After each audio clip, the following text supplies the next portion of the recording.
네, 이 가는 날이 장날이라는 말이 있습니다. 오는 날이 장날 아닌가요? 애완견인지 기렉인지 두 분 나오셨습니다. 안녕하십니까. 안녕하세요. 네, 이영풍 기자 그리고 김기영 전 기자 전 대통령실 부대변인 나오셨습니다. 20호격입니다.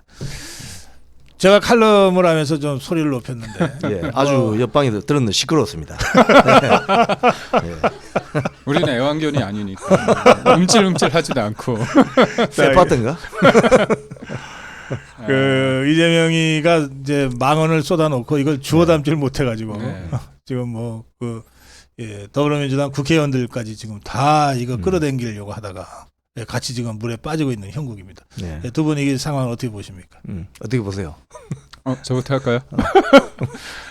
이게 보면 애완견 발언을 할 때 저는 어떤 느낌이 들었냐면 그 내부자 영화 내부자 보면 그 어떤 미친 X가 깡패 말을 믿겠냐, 깡패 간 말을 믿겠냐 이 내용이 있습니다. 이게 보면 근데 깡패 간 말이 다 맞잖아요. 근데 이게 이재명 대표 이재명이 하는 그 패턴이 있습니다. 뭐냐면 김성태 조폭 누가 조폭 말을 믿겠냐 그렇게 얘기한 거잖아요.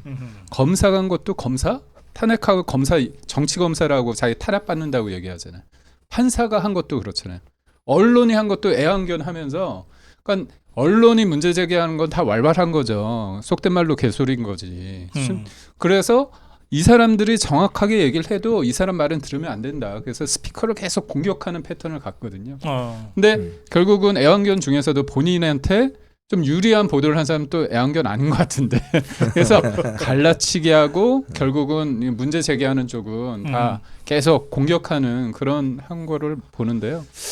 제가 볼 때는 아니 애완견이라고 했을 때 그렇다면 다른 사람들 입장에서는 대표가 좀 너무 나갔네. 그래서 뭔가 이렇게 좀 출구 전략을 해야 되는데 그러지 않고 막 더 그랬잖아요. 그러니까 결국은 충성 경쟁을 하는 것도 그렇고 이견이 없는 어떤 조직이 어떻게 될 수밖에 없다는 거를 느낄 수밖에 없는 지금 그러다가 오늘 뭐 일부 내일 되면 2부 나오네요. 그래서 제가 볼 때는 좀 구차하기도 하는데 그게 보면 뭐 언론노조하고 기자협회에서 이렇게 좀 성명서를 내서 그랬다고 전 보지 않거든요. 거기서 보면 양비론이에요, 약간. 뭐 그러면서 검찰에 뭐 출입하는 기자들도 뭐 팩트 확인해야 되고 뭐 해야 된다, 우리도 반성해야 된다 그런 얘기를 하는데 검찰에 출입하는 기자도 보면 검사들이 한 얘기만 쓰는 게 아니라 그쪽 얘기가 맞는지 팩트를 변호사 측 그 상대 쪽 당연히 크로스 체킹을 하는 거거든요. 네. 근데 본인이 한 말은 또 그렇죠. 그래요.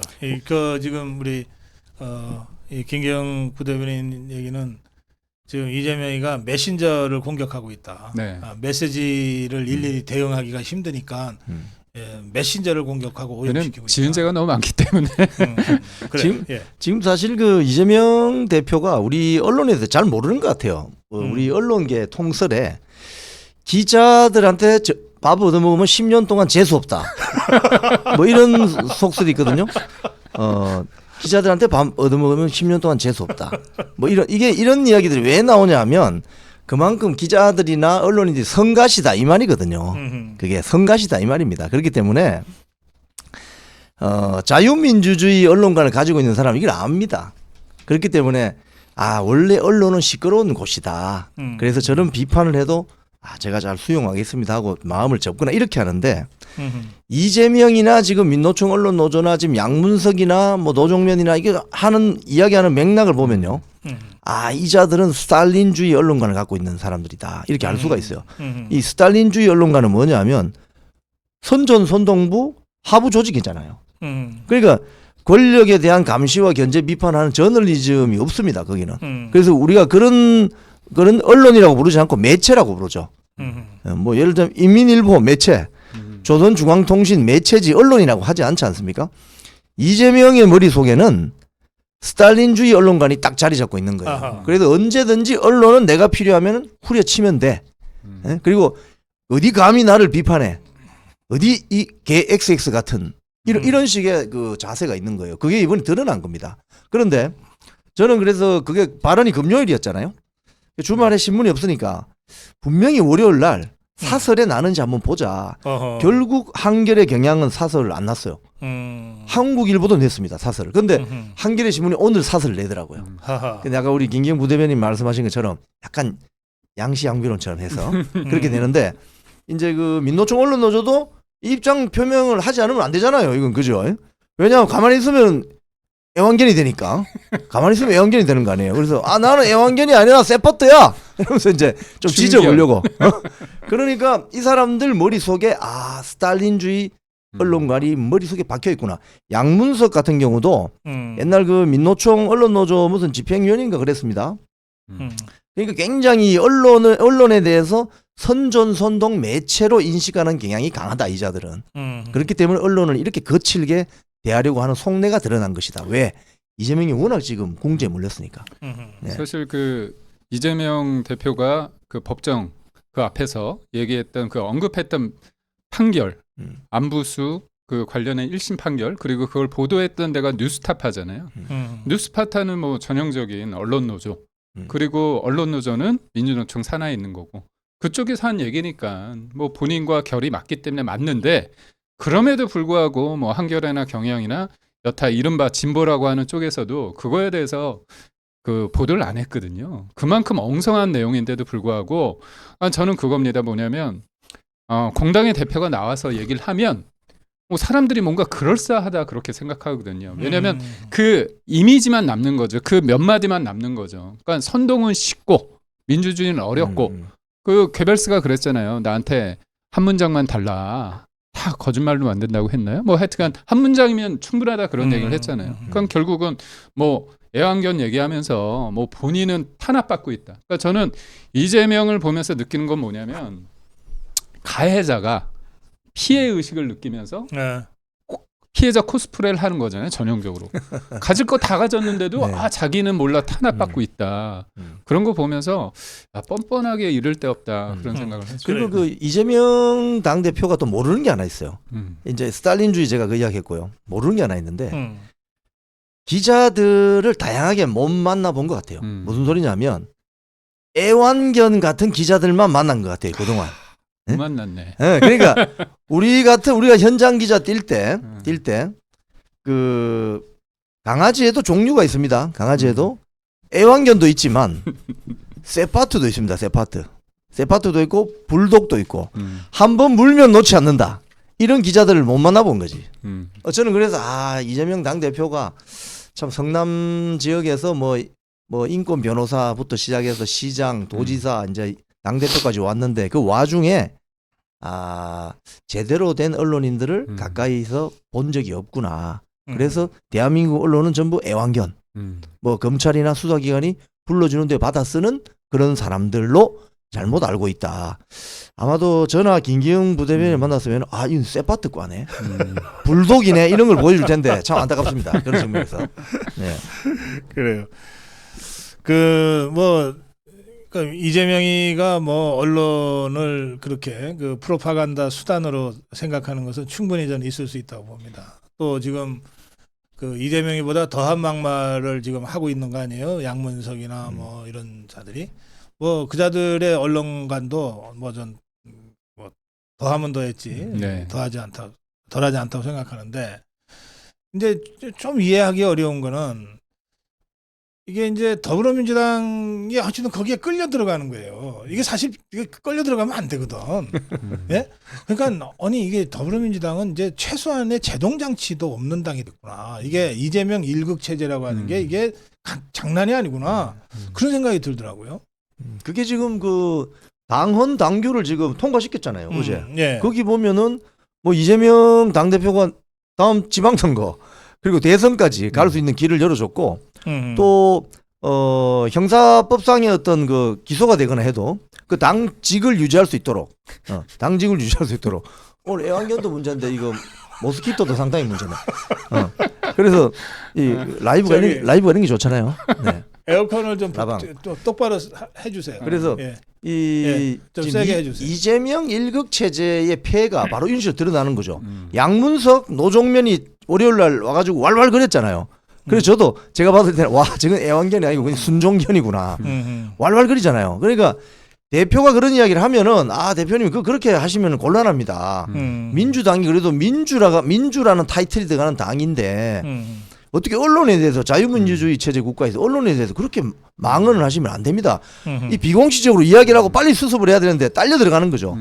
그렇게 하면은 오히려 해결될 거라고 생각했던 거예요. 이 자들이 생각하는 게 뭐냐면 누가 A는 B다라고 하면은 A는 C입니다. 이렇게 해버리는 수법을 가지고 있어요. 이게 이제 선거 어떤 기술 중에 하나인데 양문석의 그것도 그러잖아요. 기레기인데 원래는 이 애완견이라고는 더 품위 있게 높여준 거다 이런 식으로 하잖아요.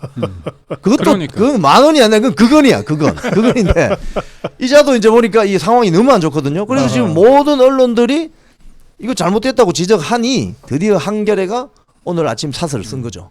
네, 그렇게 된 거죠. 이게 보면 맞다 그르다의 문제, 그다음 국민의 상식, 눈높이 이를 다 져버리는 게 이제 진영으로 됐기 때문에 이재명 대표가 왜 그렇게 얘기하느냐. 국민들이 볼 때는 저 말도 안 된다는 생각이 들죠. 그럼에도 불구하고 이렇게 함으로써 사람들이 자꾸 이제 이거 불안한 거 아니야? 사법 리스크 현실화되는 거 아니냐? 그렇게 하니까 그런 얘기를 하면서 네. 정신 차려. 너희 여기서 밀리면 안 돼.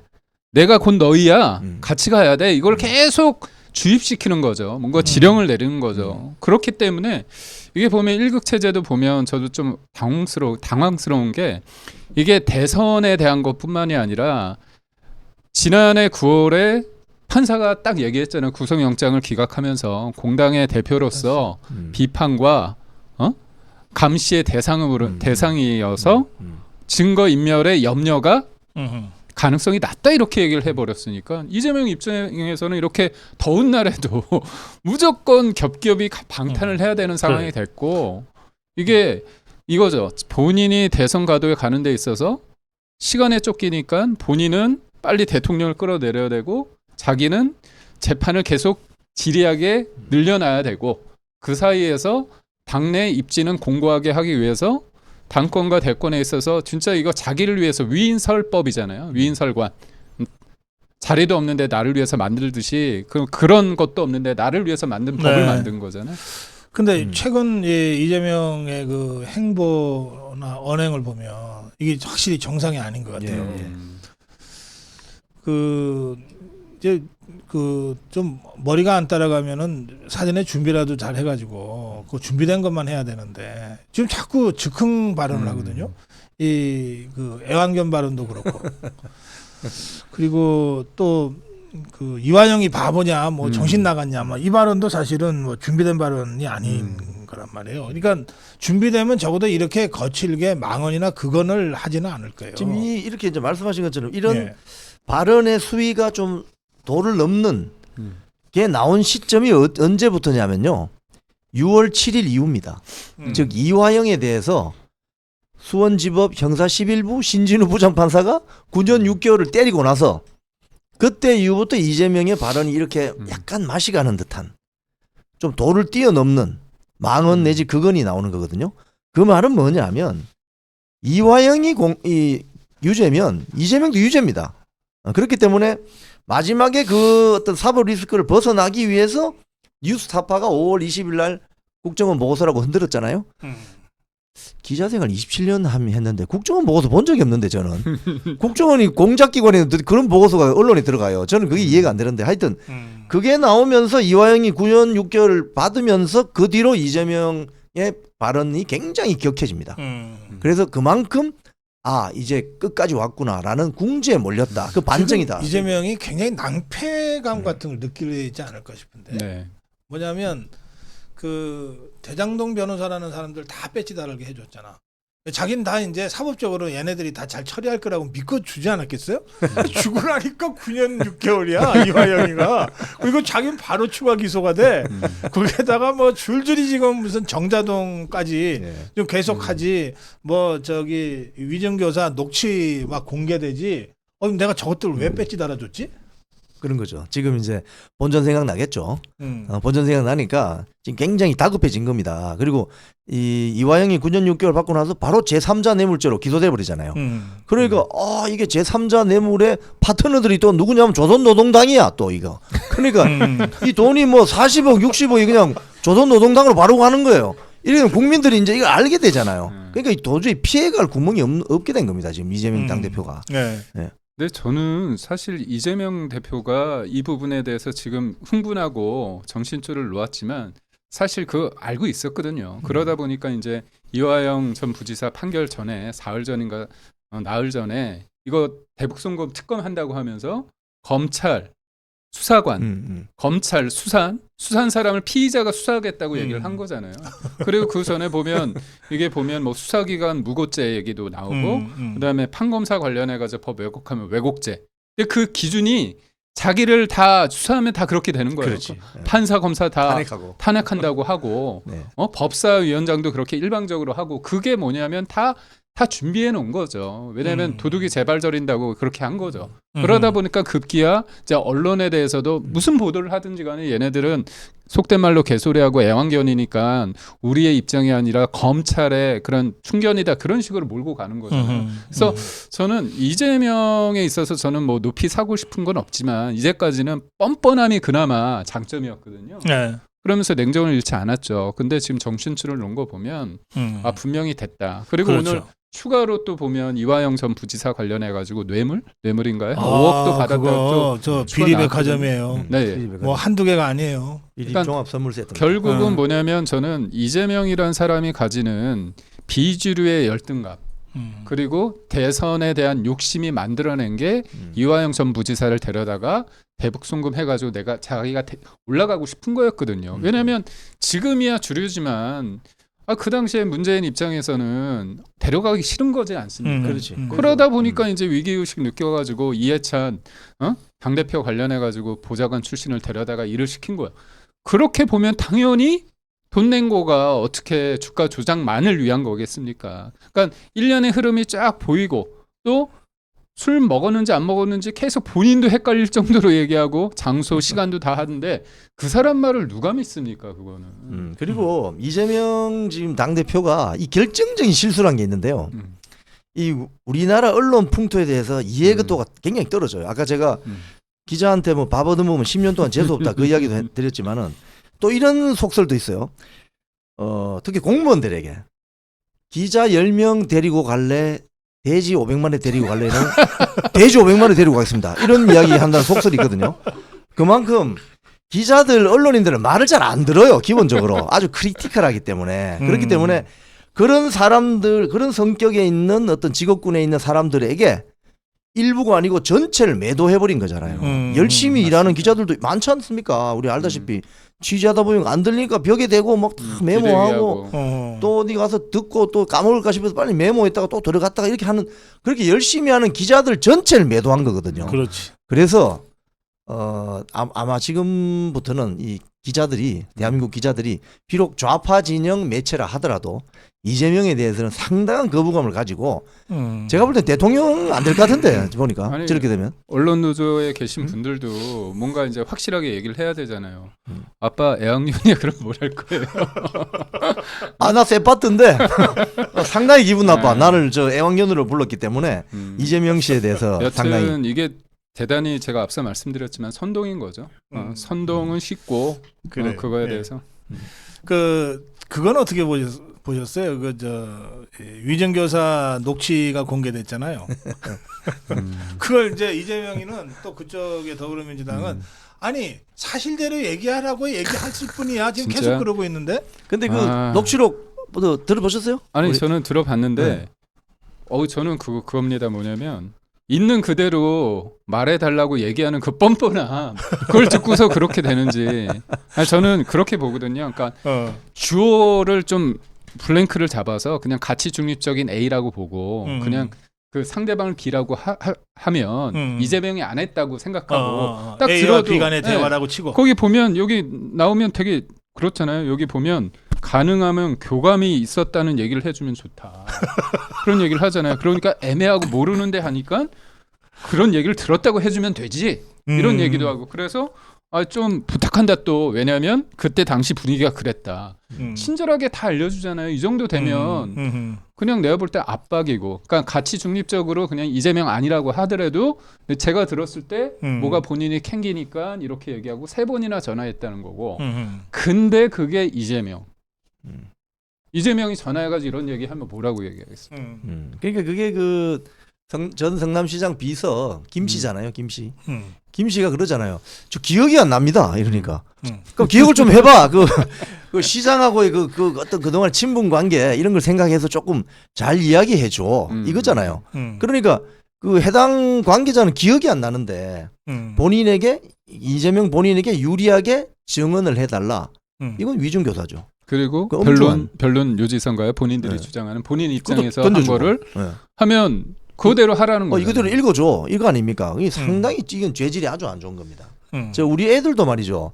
누가 저 불편한 사람이면 야 아빠 어디 갔다 그래 이러면 와서 이제 그렇게 하면 애들도 그래요. 아 우리 아빠가 어디 갔다고 이야기하라고 했어요. 이렇게 한다고요. 이 순진한 애들은. 그런데 위중교사를 지킨다. 이건 아주 죄질이 안 좋은 거죠. 그러니까 이게 그냥 단순하게 녹취만 있는 게 아니라 어. 이 얘기를 들은 사람이 실제로 위증을 했다가 반성을 해서 자백을 한 자백했죠. 거잖아요. 예. 본인이 그렇게 민주당이 주장하는 게 피해자 중심주의 아니에요. 당한 사람 입장에서 이 사람이 그랬고 또 하나 지난해 이제 여튼 그 판사가 그렇게 이재명을 놓아주고 싶었어도 위증교사 부분에 대해서는 얘기를 했잖아요. 위증교사 혐의는 소명되는 것으로 보인다 이런 얘기도 그 했거든요. 유창훈이가 그랬죠. 근데 판사가. 민주당이 더 웃긴 거야. 이거에 대해서 그러니까 뭐 검찰한테 받았냐고 그러면서 막 이렇게 공격을 하잖아요. 근데 본인들은 그러잖아. 있는 그대로 얘기했다면서요.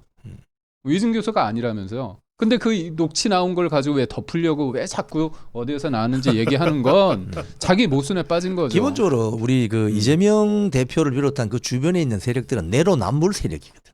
그래요? 그러니까 내가 하면 로맨스, 상대방이 하면 저 거의 혼나야 되는 불륜 이런 거기 때문에 네. 말을 항상 바꾸죠. 상황에 따라서. 네. 그래서 제가 볼 때는 이쪽에서도 소위 말해서 이제 커버하기엔 커버치기에는 조금 한계가 그렇지. 다다랐다. 뭐 그런 그래요. 생각이죠. 자, 이게 저 민주당 더불어민주당이 그 지금 그 이재명의 언론 관련 발언과 또 더불어민주당의 국회의원들의 그 발언들에서 아주 적나라하게 드러나는데 언론 알기를 뭐로 알아 이것들이. 그래가지고 사실은 지금도 대다수 언론이 이 이자들 손에 꽉 잡혀 있는 거거든요. 있는데 조금 빠져나갈 것 같으니까 더 지금 꽉 잡아 채려고 언론의 3법, 네. 방통위법을 지금 이거 강행하고 있어요. 과방위 단독 통과를 시켰다는데 이 문제는 어떻게 보세요? 이게 보면 본인들이 문재인 정부 때 딱 가지고 있어봤거든요. KBS와 MBC를 좋거든요. 그 당시에 KBS 사장 어떻게 내쫓았습니까? MBC 사장. 응? KBS 이사 관련해서 몰아치고 있는 죄 없는 죄 만들어가지고 없는 죄 만들어가지고 내보냈잖아요. 그래서 고대영 사장을 내보냈죠. 강규영 이사도 내보냈죠. 그래서 근데 법적으로 보냐면 다 해임 무효 소송. 강규영 이사도 이기고 KBS 고대영 전 사장도 이겼습니다. 그러니까 본인들이 그렇게 했고 본인들이 다 누릴 거 누려놓고 그때 만약에 문제가 있었다고 하면 방송법 개정을 하면 돼요. 그렇지. 안 했습니다. 그때 개정하고 문재인이가 발표하면 끝나는 거였거든요. 그렇죠. 네. 그래서 그때 심지어 고대영 사장은 방송법 예전에 방송법 개정안이 한번 통과됐을 때 인사청문회를 도입해서 유일하게 여야가 청문 보고서를 채택한 사장이에요. 그 사장을 개혁적이지 않다는 이유로 내쫓았어요. 그리고 요번에 이게 여야 수천 이사가 있는데 여쪽이 많습니다. 그러다 보니까 요번에 MBC든 KBS든 본인들이 원하는 사장이 안 오니까 이사 숫자를 확 늘린 다음에 이사를 추천하는 사람들이 사실상 언론 노조와 관련이 깊은 분들. 이 좌파들의 이 구상대로 이게 통과가 되면 이제 이영풍 같은 사람은 이제 아예 KBS 사장은 꿈도 못 꾸는 거지. 거부권이 있기 때문에 달나라로 가야죠. 그때는. 그게 이렇습니다. 이게 얼마나 이게 기만적이냐면요. 네. 2017년 5월에 문재인이 대통령이 되기 전에는 자기들이 박근혜 정권 막 탄핵하고 이럴 때만 해도 자기들이 야당이었으니까 KBS, MBC 사장 뽑는 제도를 특별 다수결을 해야 된다 이렇게 이야기합니다. 무슨 소리냐면 방금 우리 김기영 부대변인 말씀하셨지만은 여권 추천 이사가 야권보다 많잖아요. 7대 4. 그러니까 자기들의 입맛에 맞는 이사나 사장을 못 구할 것 같으니까 야당 입장에서 그러면 야권 이사가 한두 명 찬성해줘야 그 사람이 사장 되게 해줘라고 한 게 박홍근법이에요. 그 원내대표 했던 박홍근. 그래서 특별 다수제가 되는 모양이다 이렇게 했거든요. 그 박성중 의원도 약간 그와 유사한 법안을 냈었습니다. 그런데 이제 문재인 대통령이 됐잖아요. 야 이제 그러면 특별 다수제 되는 모양이다 이렇게 해서 사실 KBS나 MBC에 있는 일부 직원들은 야 이제 좀 정치 바람을 타지 않을 수도 있겠다라는 기대감을 가졌거든요. 웬걸 문재인 대통령 말 한마디에 그냥 그거 다 없어졌습니다. 그냥 현행대로 하지 뭐.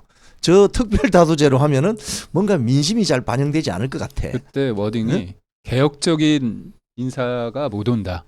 그 개혁은 본인들이 원하는 사람이 못 온다. 이건 거죠. 그렇죠. 그래서 2017년 5월에 집권하고 나서 석 달도 안 돼가지고 민주당 의원 워크숍에서 공영방송 장악 문건이 나오잖아요. 그렇죠. 예. 그게 뭐 신문사로 가서 폭로되잖아요. 근데 사후적으로 보니까 이 민노총 언론노조 홍위병들이 그 큐시트 그러니까 일정표대로 다 해요. 강규영을 어떻게 뭐 예를 들면 강규영 교수다 이러면 교수들도 사립대 교수가 약하다. 법무법인 변호사 약하다. 거기 가서 어떻게 집회를 하고 뭐 집회 차량을 어떻게 동원하고 뭐 학교 찾아가고 집에 찾아가고 거의 뭐 상세하게 우리 문건대로 집행이 되죠. 사후적으로 보니까 그리고 그 당시에 우리 뭐 저나 우리 김기영 부대변인은 그 현장에 있었잖아요. 이건 뭐 회사가 아니었습니다. 그냥 수백 명씩 그냥 우르르 몰려다니면서 아니 어떻게 개인 대 개인으로 만나면 그렇게 착하고 일도 열심히 하고 그랬던 애들이 갑자기 이게 집단이 되니까 이성을 상실해가지고 완전히 그냥 군중 심리에 의해서 폭도들처럼 돌아다니는. 그래서 이사회 출석해야 되는 강경 이사 같은 경우 그 사진이 다 동영상 찍혀 있잖아요. 한 사람은 엘베 버튼을 눌러가지고 엘베 못 올라가게 하고 한 사람은 피켓 들고 앞에서 침 튀기면서 물러나라고 하고 한 사람은 고함치고 이거 거의 중국 문화혁명 시기에 홍위병들 집단 린치하는 거하고 똑같았습니다. 그런 난동이 벌어졌어요. 그런데 그랬던 자들이 지금은 또 뭐라고 하느냐.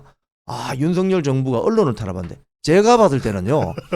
문재인 정부 초기 1년 언론 방송장악 탄압한 거에 비하면 윤석열 정부는 너무 대책 없이 나온 거예요. 그러니까 지금 언론이 윤석열 정부 탄압하는 거 아니에요? 그러니까 이게 지금 이영풍 우리 선배가 얘기를 했지만 제 현장에 다 있었던 거거든요. 그러니까 이게 뭐냐면 회사 동료를 조사를 합니다. 사상 검증을 합니다. 그리고 그게 뭐 진미인가 뭔가 거기서 그러니까 왜 예를 들면 새로운 기자협회를 만들려고 했느냐. 저희가 그랬죠. 저한테 조사 받으러 오라고 해서 제가 뭐라고 했냐면 전화상으로 나는 같은 KBS 구성원이 나한테 당신이 어떤 권리로서 조사를 할 수 있느냐. 그리고 나는 KBS 기자협회가 언론노조에 일방적으로 이중대처럼 행동하는 거에 대해서 문제가 있다고 생각해서 나는 기자협회가 바뀌어야 된다고 생각해서 이름을 올렸다. 내 머릿속과 내 사상이다. 생각이 그랬다. 근데 당신이 어떤 이유로 나를 조사할 수 있느냐 얘기를 했어요. 그랬더니 전화 안 오더라고요. 그러니까 이게 그때는 저는 그렇게 얘기합니다. 파업을 할 수 있어요. 근데 지금 말씀하신 그 진미위 그거 그 위법 불법 단체로 판정 났죠. 네. 그게 이제 그 근로기준법 위반으로 양승동 사장이 대법원에서 300만 원 벌금 확정됐어요. 근로기준법 위반으로. 근로기준법 위반한 건 사실 자범 수준입니다. KBS 사장이니까 자범이 된 거예요. 정말 창피한 일인데 제 같은 경우도 우리 김기영 부대변인 이야기했지만 진미에서 연락이 왔어요. 그래서 제가 한마디 했죠. 네가 뭔데? 그래서 난 안 갔어요. 안 갔는데 그 뒤에 연락이 없더라고요. 그런데 지금 우리가 논의하는 그게 그 당시 그런 문제가 있었는데 얘들이 지금 그 최민희 주도로 지금 오늘 통과시켰잖아요. 과방이 그 법안을. 네. 그 법안대로 하면 어떻게 되느냐. 말은 그럴듯하게 포장을 잘합니다. 얘들이. 지금 KBS 같은 경우에 이사가 11명, MBC는 9명이잖아요. 그럼 KBS의 여권 추천 7명, 야권 추천 4명입니다. MBC는 6대 3이고.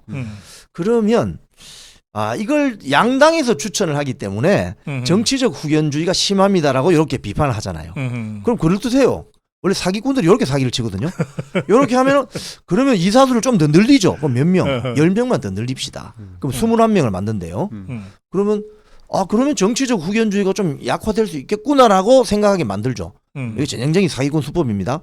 그럼 추가된 10명에 누굴 집어넣느냐? 친민노총을 다 때려 넣는 거예요.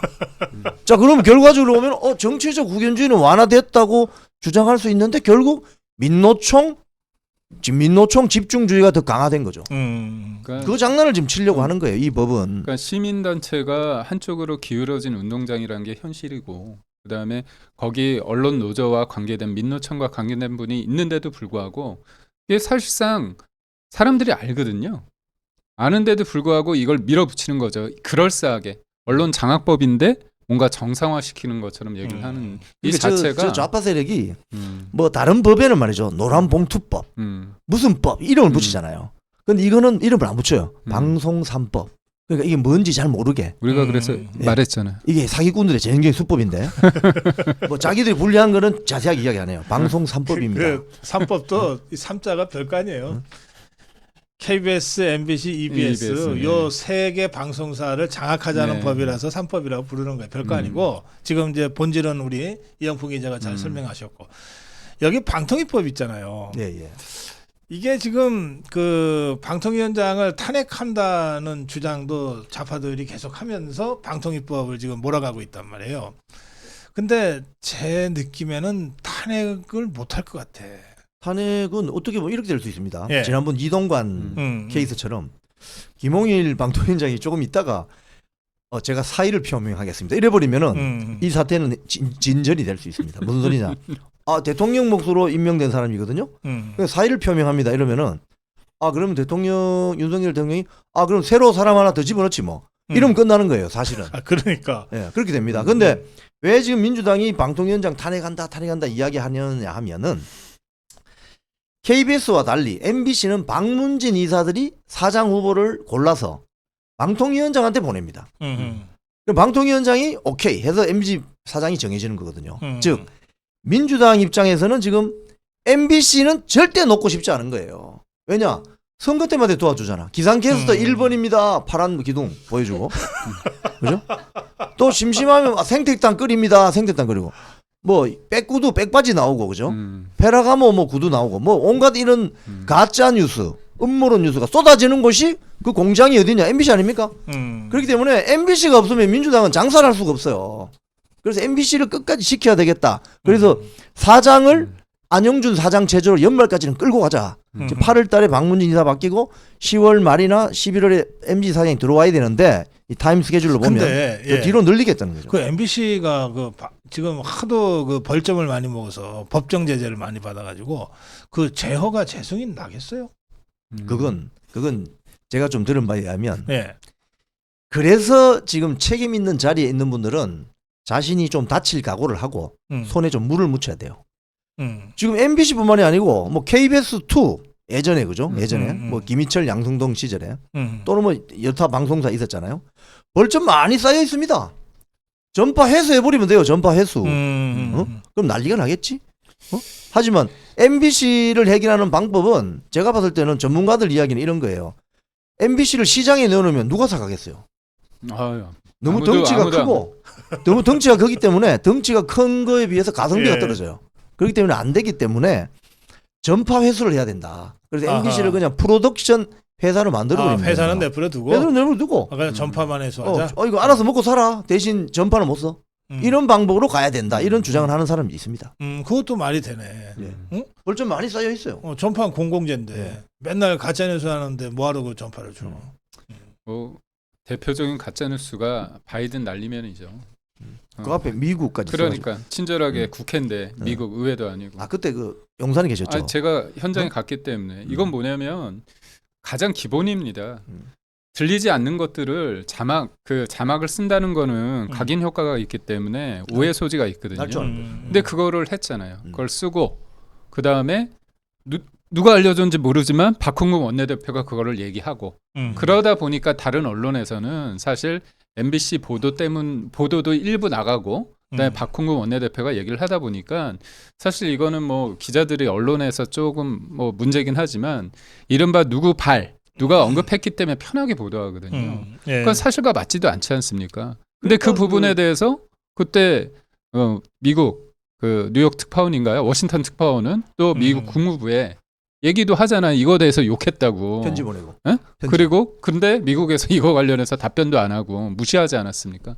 결국은 국익을 위해서 저는 뭐 무조건 우리 윤석열 정부 무조건 잘했다고 이렇게 해달라는 게 아니라 문제가 없는데도 이런 식으로 몰아갔잖아요. 의도를 가지고 다분하게 윤석열 정부를 타겟하기 위해서 네. 한 거죠. 네.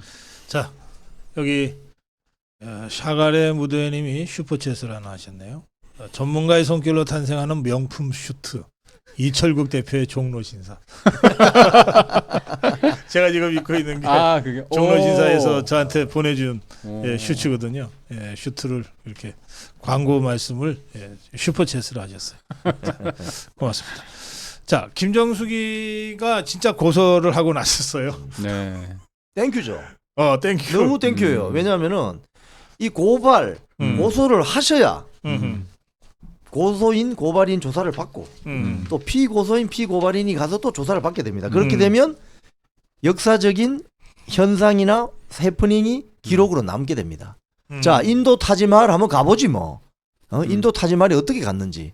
지금 여러 가지 문체부를 통해서 문건들이 많이 나왔잖아요. 뭐 배현진 의원도 입수했고 박수영 의원도 뭐 입수했고 뭐 등등 또 뭐 박정훈 의원도 입수했고 이게 지금 계속 언론의 시리즈로 보도가 되고 있는데 이런 팩트들이 있는 문건이 나왔잖아요. 특히 최근에 나온 거는 타지마할을 문재인 청와대에서 가게 해달라고 요청했다는 거 아니에요. 문체부에. 그러니까 타지마할에 원래 갈 계획이 없었어요. 근데 그 전용기가 타지마할 인근 그 공항으로 갑니다. 그래서 기름도 더 많이 사고 기내식도 뭐 더 늘어나고 6,200만 원 1인당 40만 원씩 먹었는데 이렇게 되는 어떤 그 과정을 이제 고소를 하셨으니까 이제 고소인 조사 받고 그다음 피고소인 뭐 배현진이든 누워가서 또 맞춰보면 김정숙 본인이 어떻게 인도에 갔는지가 나올 거예요. 그래서 저는 아주 땡큐다 이거는. 그렇죠. 그러니까 사실 제가 볼 때는 엄포용으로 했다가 할 수밖에 없게 된 거죠. 하기 싫은데 왜냐하면 너무 계속 그러니까 안에 있는 그쪽에 있는 지지자들 입장에서도 이거 뭐야 이거 문제 있는 거 아니야 그런 생각을 하니까 억지 추정으로 한 겁니다. 왜냐하면 예전에 보면 그 김정숙 여자의 버킷리스트에서 중앙일보 칼럼이 있지 않습니까? 그거 관련해서 청와대에서 법적 조치를 했잖아요. 근데 1심에서 졌어요. 근데 2심 갔다가 2심 취하합니다. 항소심 갔다가. 근데 그 내용을 좀 팔로우 해 보면 거기에도 인도의 단독 방문을 지적을 했어요. 그러면서 첫 번째 언급했던 게 노르웨이 순방의 베르겐 그쪽 방문한 거하고 인도 요번 타지마할 요 단독 그것도 언급을 했어요. 베르겐은 네. 전 세계 그 여행객들이 진짜 가고 싶다. 로망입니다. 로망이죠. 네. 그래도 이해하시면 안 되는데요. 너무 이해하시는 거 아닙니까? 아니. 그러니까 버킷리스트가 맞다. 예. 베르겐은 버킷리스트가 아니면 갈 이유가 없는 곳이고. 그래서 베르겐 갔고 타지마할 갔잖아요. 타지마할 가지 말아야 할 타지마할을 간 거고 그다음에 갔다 오자마자 채 한 달도 안 돼서 체코 프라하 가지 않습니까? 체코 프라하 원래 목적지는 아르헨티나. 남미인데 그죠? 그렇죠. 거꾸로. 그런데 거꾸로 거슬러서 왜냐? 원전 세일자 한다고 탈원전인데 체코 대통령은 이스라엘에 있는데 이렇게 간 거잖아요. 그때 여기에서 근데 소송을 했으니까, 그러니까 고소를 했으니까 그때 당시 청와대가 노르웨이하고 인도가 초청을 했다 그렇게 얘기를 했어요. 그러니까 중앙일보가 취재를 해보니까 아니다 그렇게 했어요. 이른바 셀프다. 그런데 이거에 대해서 답변을 못했습니다 그때. 지금도 보면 계속 얘기하는데 초청장이 있다. 얘기를 하잖아요. 있겠지. 근데 엎드려서 절받기 하고 옆구리 찔러서 절받기 한 거잖아요. 그러니까 본질은 다 그렇게 돼 있다. 근데 문재인이가 다시 농사 짓는 데로 돌아갔나요? 양산에 그 사진을 왜 올렸는지 참 저는 오늘 그 사진 보면서 이 생각했어요. 이게 전부 자주색이거든요. 자주색. 그 자주 봐줘. 또는 자주 이 북한식 자주 주체 사상 뭐 여러 가지 단어가 연상이 되는 왜 잊혀지고 싶다고 하신 분이 왜 이렇게 이 사진을 자주 올려가지고 저희들 바빠 죽겠는데 이게 보면 그 문재인 전 대통령이 그때 사저 의혹 관련해서 얘기했을 때 좀스럽고 민망하다 그렇게 얘기를 했잖아요. 국민들의 그 궁금함, 알 권리. 그래서 문제 제기했는데도 불구하고 그때 뭐 여러 가지 얘기하면 장황하게 얘기하면서 좀스럽고 민망하다, 뭐 선거 앞두고 이거 너무한 거니는 얘기했는데 제가 볼 때 이 김정숙 여사가 이렇게 얘기하는 거는 도둑이 더 성내는 거죠, 사실. 그러면서 전 좀스럽고 민망한데 왜 감자냐. 제가 볼 때 너 이재명을 제가 좋아하진 않지만 이재명은 사이다잖아요. 이재명이한테 감자 줬어요? 근데 문재인은 여튼 저거잖아. 고구마잖아. 답답하더라고요. 아니 저는 사실 이거 왜 올렸지? 그러니까 우리도 분석하고 평론하기 너무 힘든 거예요. 본인은 와이프는 이렇게 하더라도 나는 이제 김정숙 여사랑 거리를 두겠다는 건가? 그래서 저는 잡아가려면 김정숙이만 잡아가라. 나는 농사 짓고 있을게. 근데 약간 저기 문재인 전 대통령이 분위기를 잘 모릅니다. 아니 진짜 이렇게 약간 주변에 있을 때 답답하고 이게 약간 좀 딴 세상에 있는 듯한 그런 표정과 그런 얘기를 할 때가 있거든요. 그래요? 뭐 유유자적한 삶을. 자, 마지막 주제로 가겠습니다. 예. 우리 김기영 부대변인 계속 대통령실에 있었으면은 중앙아시아 3개국 도느라고 고생했을 텐데. 이번에 윤석열 대통령 그 중앙아시아 3개국 순방. 예. 그리고 보면 그 직전에는 한아프리카 48개국 정상회의. 이런 일련의 흐름을 보면 지난 2년간 이제 외교가 쭉 축적이 돼서 글로벌 중추국가로 진짜 제대로 나가고 있다, 이런 느낌을 좀 받는데 우리 김기영 부대변인 어떻게 보셨습니까? 그러니까 윤석열 정부의 외교 가장 중요한 게 이제 가치 외교, 가치 동맹, 굳건한 한미 동맹. 그러니까 미를 탄탄하게 하고, 그러면서도 요번에 보면 오늘 2+2 중국과 하고, 러시아도 보면 우리가 관리를 해야 되고, 전통적으로 미일 중로에서, 그러니까 아까 말씀하셨지만 아프리카도 했지만 그 전에 뭘 있었냐? 태평양 도서국, 아태 그쪽 도서국을 했죠. 그러다가 요번에 태도국이죠. 태도국. 그래서 요번에 중앙아시아까지 한 겁니다. 그러니까 결국 지평을 넓히는 거죠. 한쪽에 쏠려 있던 거를 우리의 국격과 맞게끔 하는 거고, 요번에 저는 이제 중앙아시아 3개국 이걸 보면서 느낀 게 뭐냐면 그 얘기가 나오는 게 K 실크로드 구상을 제시를 했거든요. K 실크로드 구상이라는 게 결국은 우리가 가지는 보유한 혁신 역량과 중앙아시아가 가지는 있던 광물, 자원, 이것들을 잘 시너지를 해서 새로운 협력 모델을 제시한 겁니다. 그리고 이게 지정학적으로, 지경학적으로 굉장히 가치가 높은 거거든요. 왜냐하면 우리가 보듯이 이제 글로벌 에너지 공급망 위기가 있기 때문에 중앙아시아와의 관계 속에서 이런 걸 해결할 수 있는 하나의 채널을 뚫었다는 데 의미가 있고요. 그리고 또 이번에도 여지없이 윤석열 대통령은 영업사원 1호로서의 어떤 세일즈 외교를 했고요. 사실 윤석열 정부가 해외에 나가서 엄청난 숫자의 MOU를 맺습니다. 근데 이게 사람들이 그게 있는 거야. 내 호주머니랑 좀 거리가 멀거든. 왜냐?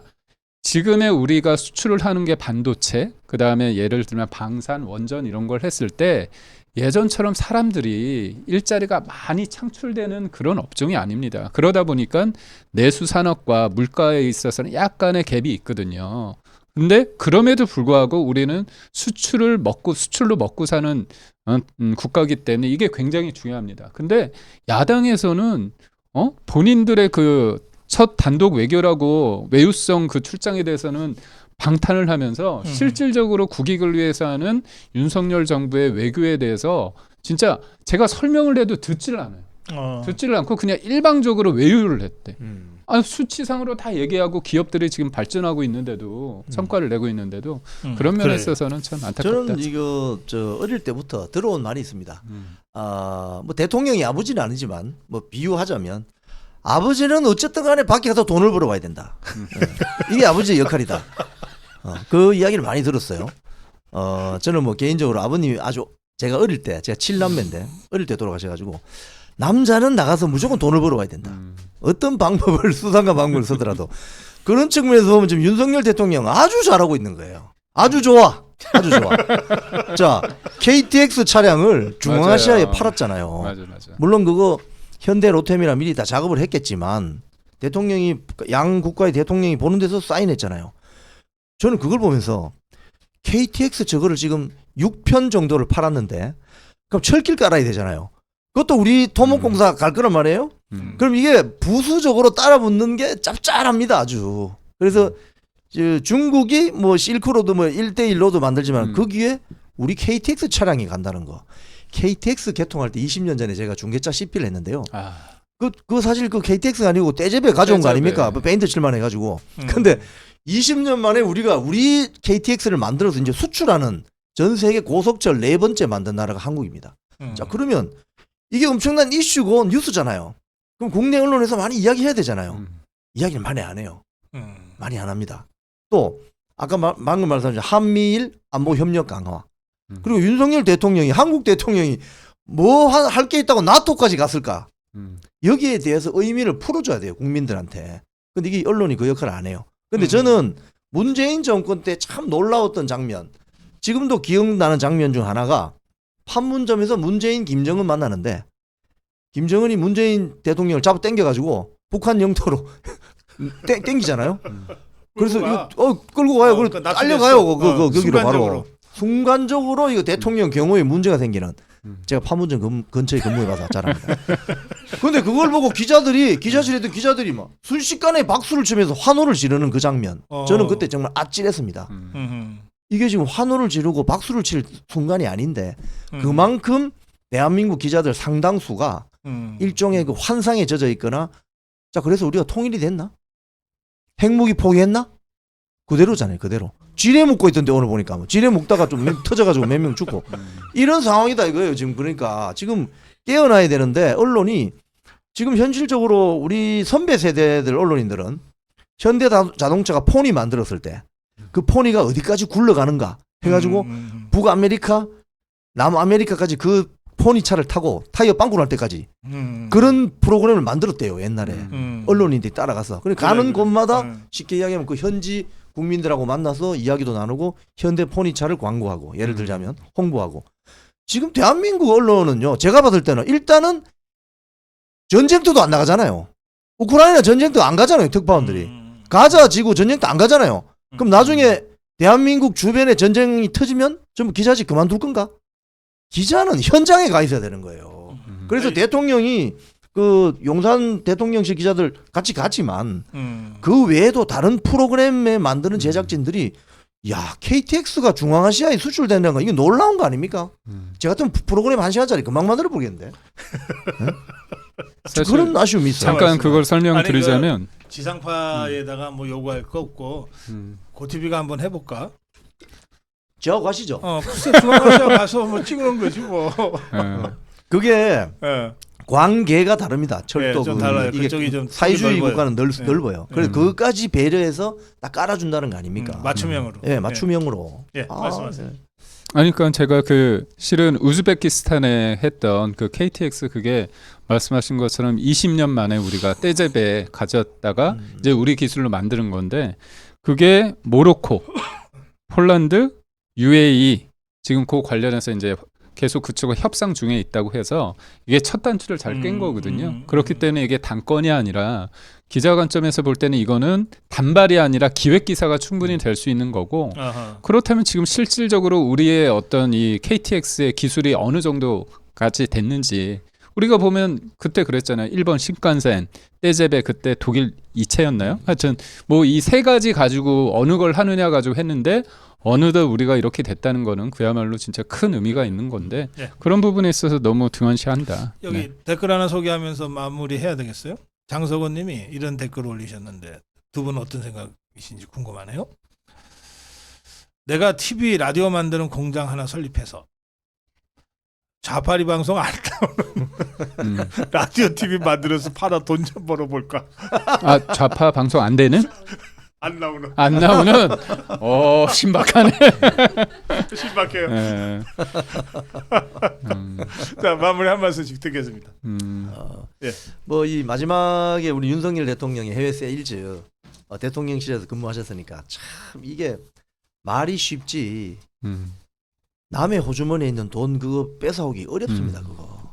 우리 선배 세대, 우리 아버지 세대가 정말 1인당 GDP 뭐 500불 뭐 거의 뭐 전 세계 180개 국가 중에 한 150등 하는 나라 살다가 지금 10등까지 온 거잖아요.